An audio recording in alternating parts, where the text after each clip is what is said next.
ఈరోజే మార్గశిర శుక్రవారం. ఎంతో పవిత్రమైన విశేషమైన రోజు. మార్గశిర మాసము అంటే లక్ష్మీనారాయణలకు ప్రీతికరమైన మాసం. శుక్రవారము అంటే లక్ష్మీదేవికి ఇష్టమైన రోజు. ఈ మార్గశిర శుక్రవారం రోజు ఈ కథను విన్నా, చదివినా, చెప్పినా, వినిపించినా దరిద్రం, కష్టాలు తొలగి అష్ట ఐశ్వర్యాలు, భోగభాగ్యాలు కలుగుతాయి. ఆ లక్ష్మీనారాయణల అనుగ్రహం తప్పకుండా మీకు కలుగుతుంది. మరి ఆ కథ ఏంటో ఇప్పుడు ఈ వీడియోలో తెలుసుకుందాం. అదే శ్రీ శుక్రవార లక్ష్మీ కథ. పూర్వకాలంలో సుమేధుడు అనే బ్రాహ్మణుడికి 7 కొడుకులు ఉండేవారు. వారందరికీ వివాహాలు జరిగి భార్యలు కాపురాలకు రావడం వల్ల వేరింట కాపురాలు చేస్తూ ఉన్నారు.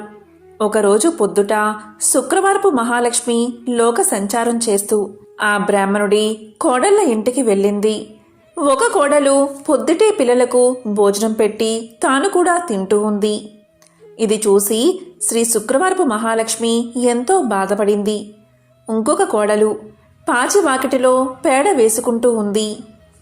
మరొక కోడలు పాత గుడ్డలను పెడుతూ ఉన్నది.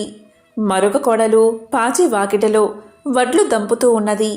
మరొక కోడలు పాచి వాకిలి అందే పిల్లలకు తలంటి తాను కూడా తలంటుకుంటూ ఉంది. ఈ విధంగా 6 కోడళ్ళు చేయడం చూసి శుక్రవారపు మహాలక్ష్మి వారి ఇళ్లకు వెళ్ళక పెద్ద కోడలు ఇంటికే వచ్చింది.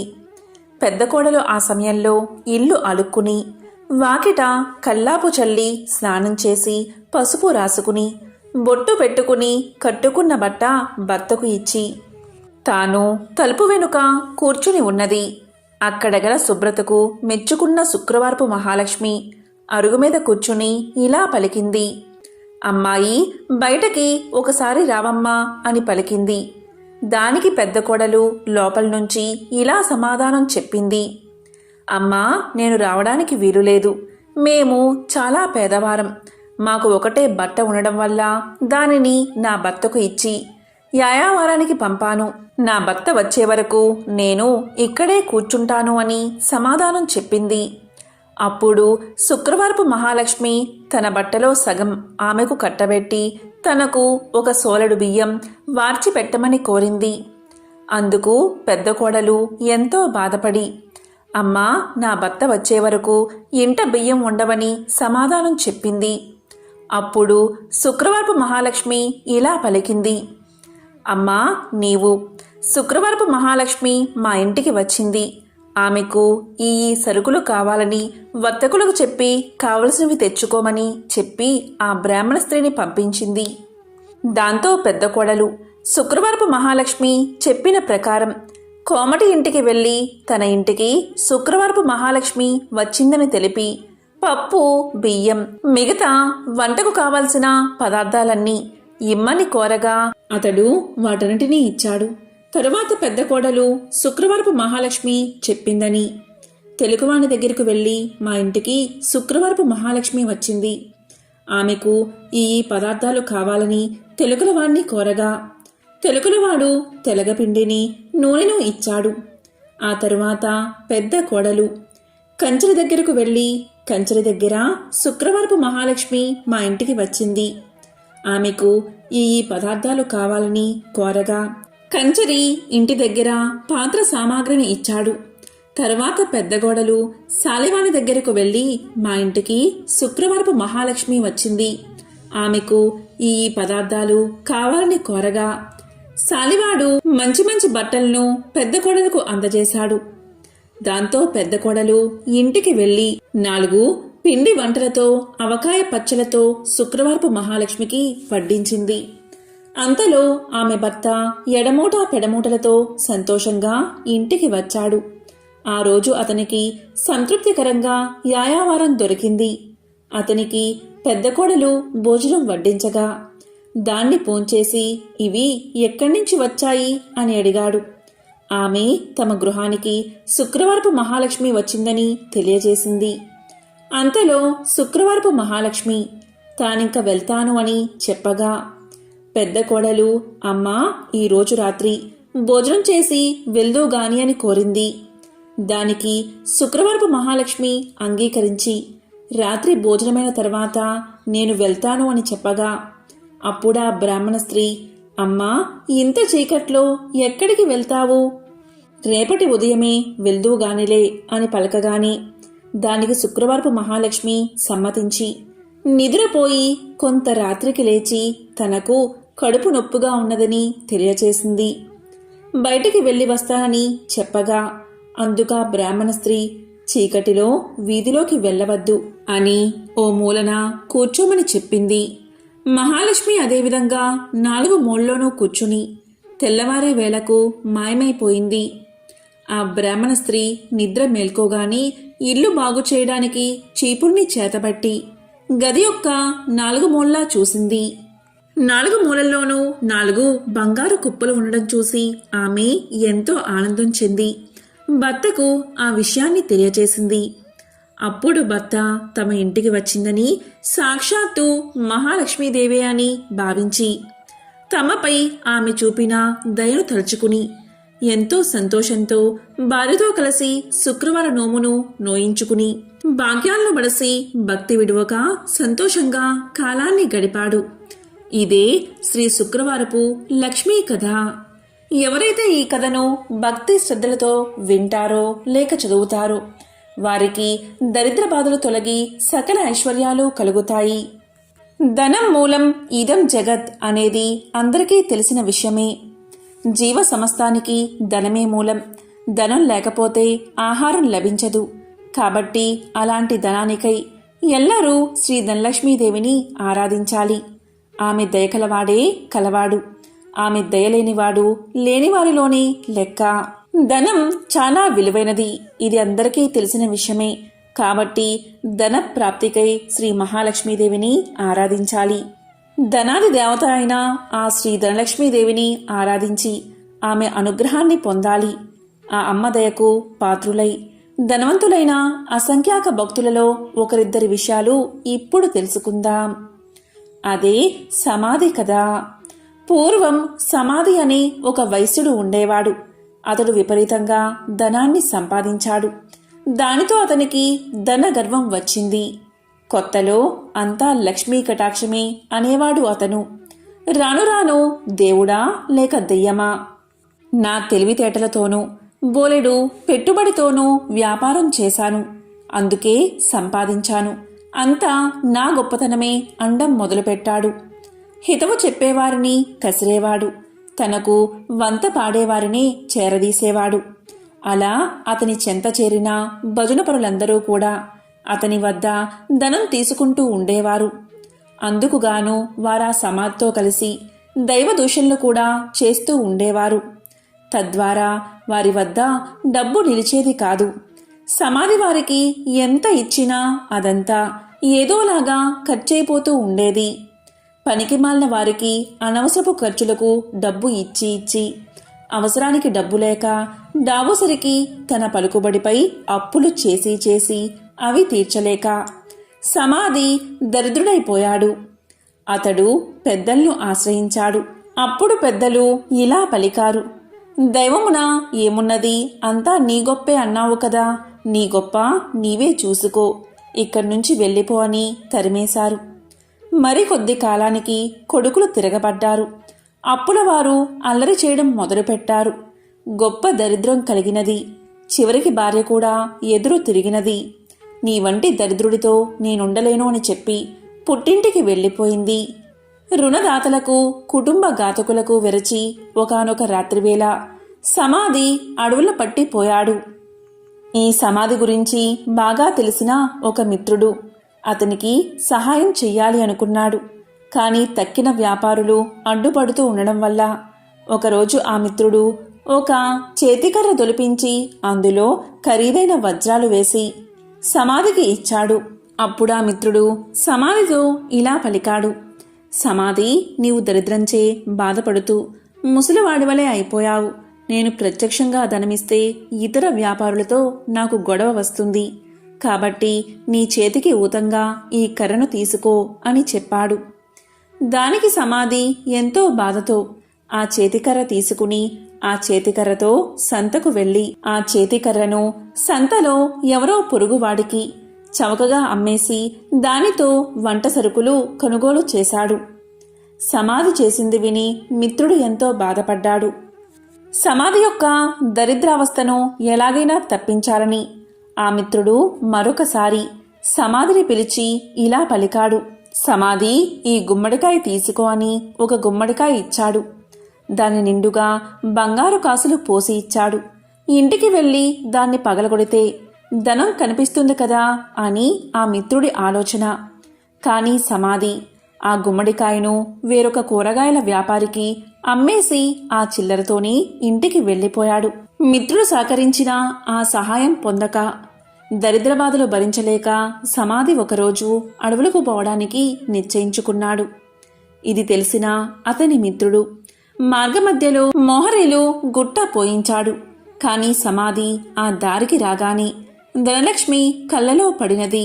అతని కళ్ళు నలుపుకుంటూ పోయి మోహరేల గుట్టపై పడి, చీచీ, ఎవరో దారిలో రాళ్లగుట్ట పోసారు అని వాటిని అటూ ఇటూ చిమ్మి కళ్ళు నలుపుకుంటూ తన దారిన తాను పోయాడు. అంతా మిత్రునికి చూపి, చూసారా, ధనలక్ష్మి యొక్క అనుగ్రహం తప్పితే ఎలా అవుతుందో, మనమెంత మంచి చేసినా వంచింపబడుచూ ఉంటాడు అని చెప్పాడు. తరువాత సమాధి అడవులకు చేరుకుని తన కష్టాలకై ఏడుస్తూ ఉండగా ఒకానొక ముని అతన్ని చూసి అతని దీనకథను విని ఇలా పలికాడు.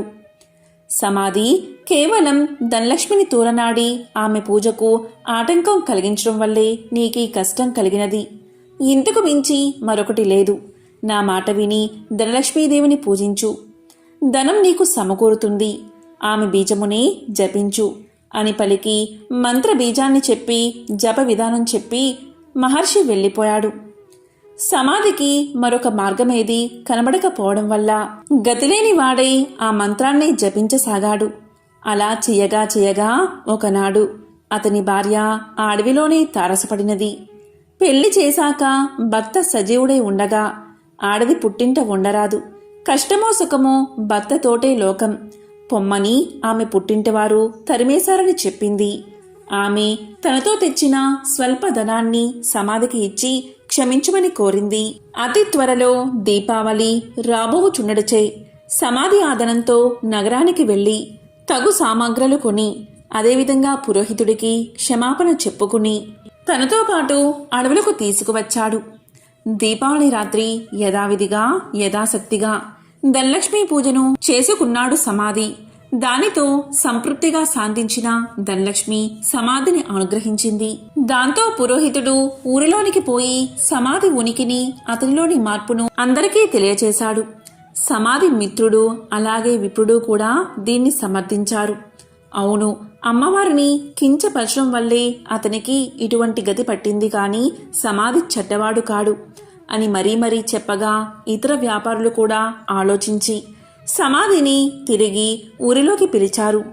మిత్రులు ఇచ్చిన పెట్టుబడితో సమాధి మరలా వ్యాపారాన్ని ప్రారంభించి నిత్యము ధనలక్ష్మీదేవిని పూజిస్తూ ఆ తల్లి అనుగ్రహం వల్ల అతని వ్యాపారం అభివృద్ధి చెందడం వల్ల తిరిగి కోటీశ్వరుడుగా మారి సకల సౌభాగ్యాలతో తులతూగుతూ ఉన్నాడు. కాబట్టి ఎవరైతే ప్రతి గురు శుక్రవార రోజుల్లోనూ అష్టమి, నవమి, దశమి, పౌర్ణమి తిథులయందు ఆ అమ్మవారిని పూజించి ఈ కథను వింటే ధనలక్ష్మీదేవి యొక్క అనుగ్రహానికి పాత్రులు అవుతారు. ఈ కథ విన్నా చదివినా సర్వశుభాలు చేకూరతాయి. ఇదే ధనలక్ష్మీదేవి యొక్క కథ. త్రిలోక సంచారి అయిన నారద మునికి ప్రతిదీ తెలుసుకోవాలని ఆతృత ఉంటుంది. ఇది మనందరికీ తెలిసిన విషయమే. అదేవిధంగా నారదముని ఒకసారి ఆతృతగా లక్ష్మీదేవిని ఇలా అడుగుతాడు. అమ్మా లక్ష్మీదేవి, మీరెప్పుడూ కూడా విష్ణుమూర్తి పాదాలను ఎందుకు నొక్కుతారు అని అడుగుతాడు. దానికి లక్ష్మీదేవి ఇలా సమాధానం చెప్తుంది. మానవుల నుండి భగవంతుడి వరకు గ్రహాలన్నీ తన్ను ప్రభావితం చేస్తాయని లక్ష్మీదేవి సమాధానం చెప్తుంది. ఈ గ్రహాల చెడు ప్రభావం శ్రీహరి పాదాలను నొక్కడం ద్వారా ముగుస్తుంది. కాబట్టి ఆమె తన శ్రీహరి పాదాలను నొక్కుతుంది అని సమాధానం చెప్తుంది. ఒక మహిళ చేతిలో దేవతల సర్వోన్నతుడైన బృహస్పతి నివసిస్తాడు. రాక్షసుల గురువు శుక్రాచార్యుడు మనుషుల పాదాలలో నివాసముంటాడు. భార్య తన భర్త పాదాలను నొక్కినప్పుడు గ్రహాల యొక్క చెడు ప్రభావాలను నివారించడంతో పాటు సంపద కూడా వృద్ధి అవుతుందని, లక్ష్మీదేవి విష్ణు పాదాలను నొక్కడానికి కారణమని ఆమె ఎంతో సులువుగా నారదుడికి సమాధానం చెప్తుంది. లక్ష్మీదేవి ఐశ్వర్యానికి దేవత, జ్యేష్ఠాదేవి దారిద్ర్య దేవత. ఒకసారి వీరిద్దరికీ ఒక చిన్న అనుమానం వచ్చింది. ఆ అనుమానం ఏంటి అంటే తమలో ఎవరు చాలా అందంగా ఉన్నారో అని. ఈ విషయమై వీరిద్దరూ వాదించుకుంటూ ఉండగా వారికి ఎదురుగా ఒక వ్యాపారి వస్తూ కనిపించాడు. ఇక వాదించడం ఆపేసి ఆ వ్యాపారిని అడిగి నిజం తెలుసుకోవాలి అనుకున్నారు అక్కా చెల్లెళ్ళు. అలా అనుకున్నదే తడువుగా జ్యేష్ఠాదేవి లక్ష్మీదేవిలు అతడి ముందుకు వెళ్ళి నిల్చున్నారు. తామిద్దరం ఎవరమో కూడా అతడికి వివరించి చెప్పారు. ఐశ్వర్య దేవత లక్ష్మీదేవి, దారిద్ర్య దేవత జ్యేష్ఠాదేవి ఇద్దరూ ప్రత్యక్షమై కనిపించి అలా అడిగేసరికి ఆ వ్యాపారికి నోట మాట రాలేదు. ఇద్దరూ ఒకేసారి కనిపించినందుకు సంతోషించాలో లేక బాధపడాలో కూడా అతనికి అర్థం కాలేదు. విషయమంతా విన్నా ఆ వ్యాపారి భయంతో వణికిపోయాడు. ఇద్దరిలోనూ లక్ష్మీదేవే అందమైనదని అతనికి తెలుసు. అయితే నిజాన్ని చెబితే జ్యేష్ఠాదేవికి కోపం వస్తుంది. ఆమెకు కోపం వస్తే తనను ఇంకా పేదవాడిని చేస్తుందని తెలుసు. ఇక లక్ష్మీదేవి అందంగా లేదని చెబితే ఆమెకు కోపం వస్తుంది. ఆమెకు కోపం వస్తే తనకున్న ఈ మాత్రం సంపదను కూడా లేకుండా చేసేస్తుంది. ఏం చేసేది భగవంతుడా అంటూ తలపట్టుకున్నాడు. ఇంతలో ఆ వ్యాపారికి ఒక మెరుపులాంటి ఆలోచన వచ్చింది. ఏదైతే అది అయిందని మనసుకు సర్ది చెప్పుకున్న ఆ వ్యాపారి ఆ దేవతలిద్దరికీ నమస్కారం చేశాడు. వెంటనే ఆ వ్యాపారి ఇలా చెప్పాడు. అమ్మా, ఓ మహాలక్ష్మి, నువ్వు ఇంట్లోకి వస్తున్నప్పుడు నీ అంత అందమైన స్త్రీ భూలోకంలో కానీ స్వర్గలోకంలో కానీ ఎవరూ ఉండరు అని చెప్పాడు. అలాగే జ్యేష్ఠాదేవి వైపు చూసి, అమ్మా, ఓ జ్యేష్ఠాదేవి, నువ్వు ఇంటి నుంచి బయటకు వెళ్తుంటే నీ అందం సొగసు వర్ణించేందుకు మాటలు చాలవు. ఆ సమయంలో నీ అందాన్ని ఎవరితోనూ పోల్చలేము అని సమాధానం చెప్పాడు. ఆ వ్యాపారి ఎవరి మనసులో నొప్పించని విధంగా చెప్పిన తీరు జ్యేష్ఠాదేవి లక్ష్మీదేవులను సంతృప్తిపరిచింది. అతడు ఇద్దరిని విజేతలుగా నిర్ణయించాడని వారిద్దరూ అర్థం చేసుకున్నారు. దాంతో ఇద్దరూ అతడి నిర్ణయానికి సంతోషపడుతూ అక్కడ్నుంచి మాయమయ్యారు. ఇక్కడ అర్థం చేసుకోవాల్సింది ఏంటి అంటే జ్యేష్ఠాదేవి లక్ష్మీదేవులు ఎవరికి వారు విజేతలమని అనుకుంటూ వెళ్లారే కాని నిజానికి నిజమైన విజేత ఆ వ్యాపారే. ఎందుకంటే అతడు ఐశ్వర్య దేవత అయిన లక్ష్మీదేవి అభిమానాన్ని పొందడమే కాదు, లక్ష్మీదేవి బద్ధ శత్రువైన జ్యేష్ఠాదేవిని సైతం సంతృప్తిపరిచాడు. కాబట్టి నిజమైన విజేత ఆ వ్యాపారే. మనం లక్ష్మీదేవి చిత్రపటాన్ని చూసినప్పుడు ఆమెకు గుడ్లగూప వాహనంగా ఉండడాన్ని చూస్తూ ఉంటాం. లక్ష్మీదేవికి గుడ్లగూప ఎలా వాహనమైనది అనే ప్రశ్న మనల్ని పట్టి పీడిస్తుంది. దానికి సమాధానం ఇప్పుడు తెలుసుకుందాం. ఒకప్పుడు కౌశికుడు అని ఒక గొప్ప విష్ణుభక్తుడు ఉండేవాడు. అతడు గొప్ప సంగీత విద్వాంసుడు. సుమధురమైన తన గాన మాధుర్యంతో మహావిష్ణువుని ప్రసన్నం చేసుకున్నాడు. స్థూల శరీరాన్ని విడిచిన తర్వాత విష్ణు లోకాన్ని చేరుకున్నాడు. శ్రీహరి తన ప్రియభక్తుణ్ణి స్వాగతించి అతని గౌరవార్థం అంతరంగిక సంగీత సభ ఒకటి ఏర్పాటు చేశాడు. ఆ సభలో దేవర్షి నారదుడికి ప్రవేశం లభించలేదు. తుంబురుడికి సకల మర్యాదలతో స్వాగతం చెప్పారు. తనకు ప్రవేశం లేకపోవడం అటుంచి తన ప్రత్యర్థి అయిన తుంబురుడికి స్వాగత సత్కార్యాలు లభించడం చూసిన నారదుడు ఎంతో మండిపడ్డాడు. అయినా తమాయించుకుని లక్ష్మీదేవి మందిరంలోంచి లోనికి పోవడానికి ప్రయత్నం చేశాడు. అక్కడ కూడా లక్ష్మీదేవి యొక్క చెలికత్తెలు నారదుడికి అడ్డుపడ్డారు. దానితో ఎంతో కోపగించిన నారదుడు మహాలక్ష్మిని శపించాడు. అది తెలిసిన వెంటనే లక్ష్మీనారాయణులు నారదుని ముందు ప్రత్యక్షం అయ్యారు. తమను మన్నించమని వేడుకున్నారు. అప్పటికి నారదుడి కోపం శాంతించింది. తన తొందరపాటుకు పశ్చాత్తాపం మొదలైనది. శరీరమంతా చెమటలు పట్టాయి. కీలరిగి వాత పెట్టడం బాగా తెలిసిన నారాయణుడు చేసిన దానికి సిగ్గుపడుతున్న నారదుణ్ణి చూసి ఇలా పలికాడు. నారదా, నీ కోపం కారణం నాకు తెలుసు. నిజానికి భక్తి జ్ఞానములయందు శీలవత్తములయందు తుంబురుడు నీకన్నా కపటికాడు, గర్విష్ఠుడు కాడు. కపట భక్తిని ప్రదర్శించేవారు ఎన్ని తీర్థాలు సేవించినప్పటికీ వ్యర్థం. భక్తి శ్రద్ధలతో నన్ను కొలిచేవారికి అవశ్యం వశుడనే. సంగీతం చేత నన్ను చేరవచ్చునని చాటి చెప్పడానికే కౌశిక తుంబురను నేను సత్కరించాను. నీ శాపానికి ఏమీ బాధపడకు, లోకహితమే జరుగుతుంది, చింతించవద్దు అని చెప్పాడు నారాయణుడు. నారదునికి అప్పటికి జ్ఞానోదయమైనది. ఓ దేవదేవా, నా తప్పులను క్షమించు. అవివేకి వలె ప్రవర్తించాను, నన్ను కాపాడు. తుంబురా, కౌశికుల వలె సంగీతంలో మేటినైతే ఇంతటి విపరీతం జరిగి ఉండేది కాదు కదా అంటూ కట్టెలు తెంచుకుని ప్రవహిస్తున్న కన్నీటి వరద మధ్య నారదుడు నారాయణుడి పాదాల మీద పడ్డాడు. భక్తుని పశ్చాత్తాపం భగవంతుడి హృదయాన్ని కరిగించింది. తన దివ్య హస్తాలతో నారదుణ్ణి పైకి లేపాడు నారాయణుడు. ధైర్యాన్ని చెప్పాడు. సంగీతం నేర్చుకోవాలన్న కుతూహలం నిజంగా ఉంటే తాను చెప్పినట్లు చెయ్యమన్నాడు. ఉత్తరాన మానస సరోవరానికి అవతల ఒక పర్వత శిఖరముంది. దానిమీద ఒక దివాంతం ఉంది.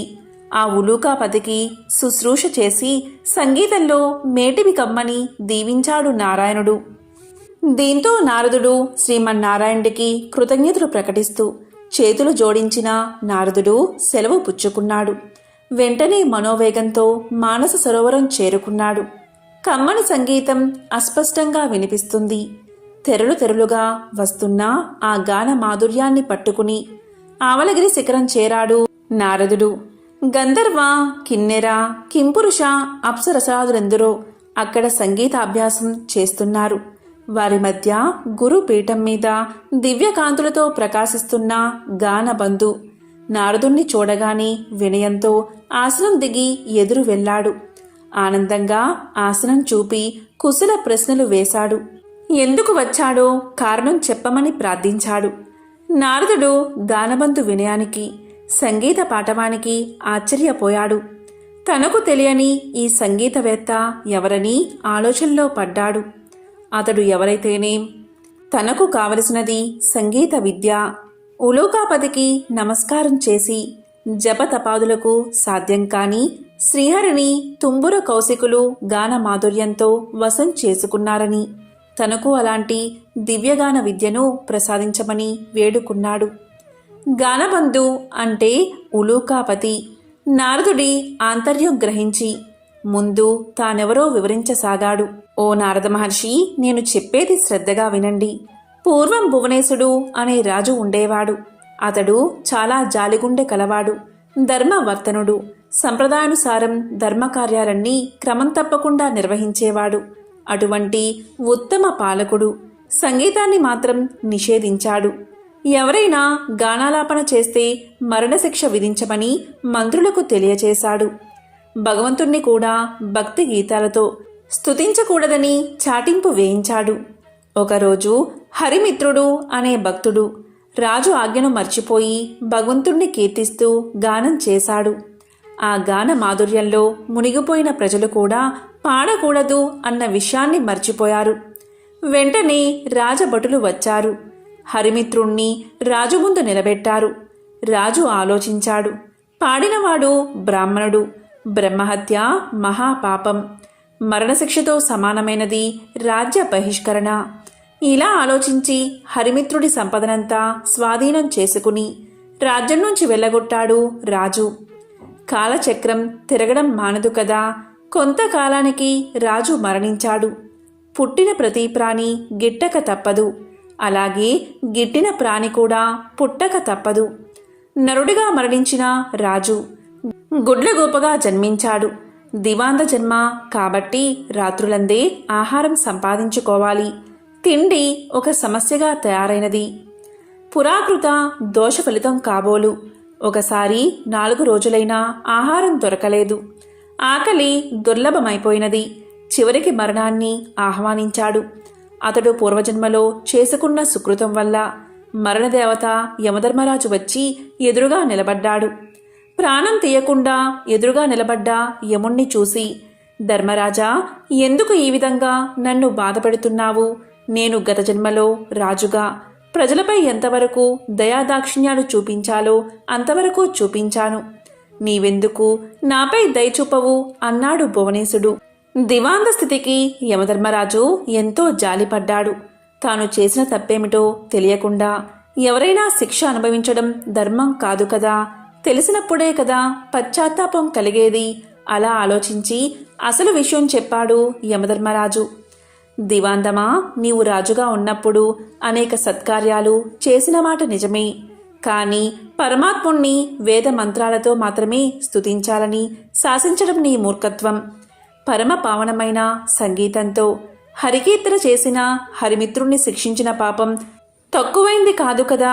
ఆ పాప ఫలితం కొండంతై నీకు లభించిన పుణ్యఫలానికి మించిపోయింది. అదే నేడు నిన్ను పట్టి పీడిస్తుంది. విష్ణు భక్తులకు చేసిన కీడు నీకీ అవస్థ తెచ్చిపెట్టింది. దీని నుంచి బయటపడ్డం ఎవరికీ సాధ్యం కాదు.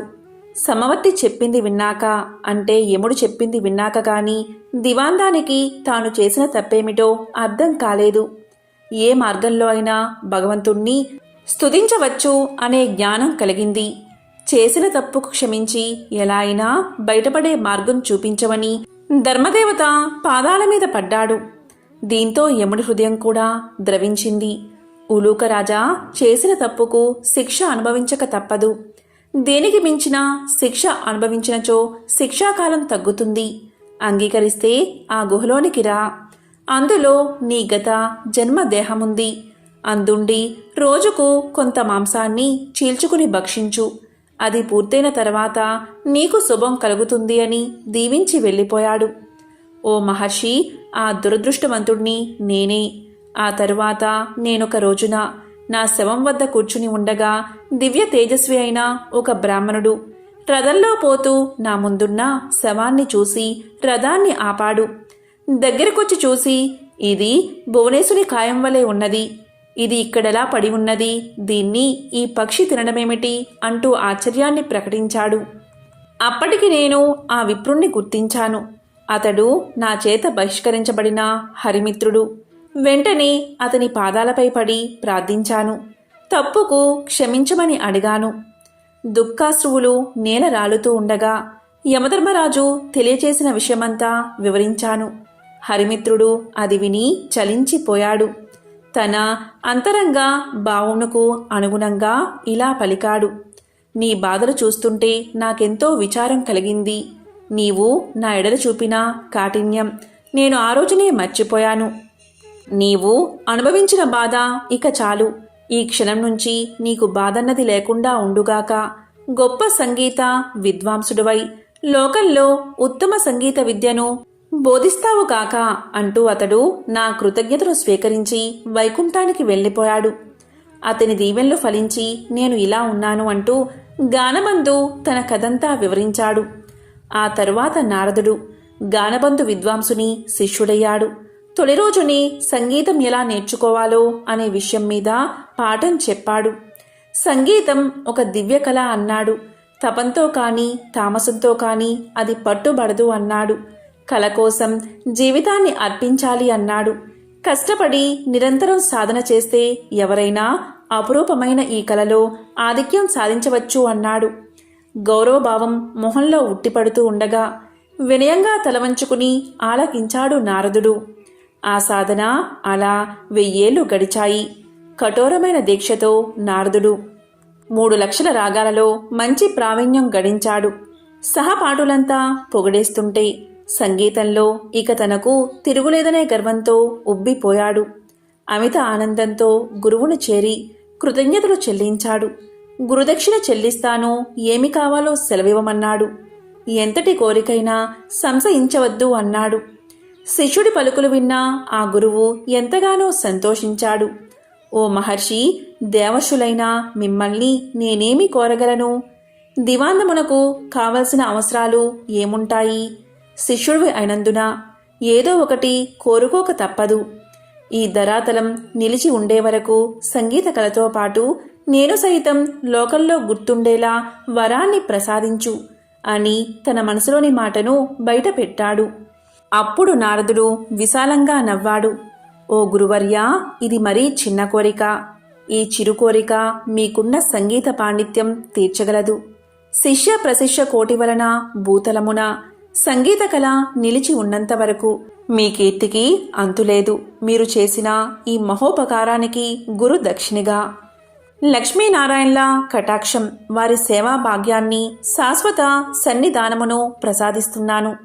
ప్రళయం సంభవించిన వేళ శ్రీ మహావిష్ణువునకు గరుత్మంతుని వలె శ్రీ మహాలక్ష్మికి నీవు వాహనమై తరింతువుగాక అంటూ శిష్యుడికి కానుకను దేవర్షిగా వరాన్ని సమర్పించి సెలవు తీసుకున్నాడు నారదుడు. ఈ విధంగా గానబంధు అనే గుడ్లగూప లక్ష్మీదేవికి వాహనంగా మారింది. ఎంతో పవిత్రమైన విశేషమైన ఈ మార్గశిర శుక్రవారం రోజు ఎవరైతే ఈ కథలను వింటారో లేక చదువుతారో వారికి శ్రీ మహాలక్ష్మీదేవి యొక్క అనుగ్రహం, కరుణా కటాక్షాలు తప్పకుండా కలుగుతాయి. రుణ సమస్యలు తొలగి లక్ష్మీ కటాక్షం కలుగుతుంది.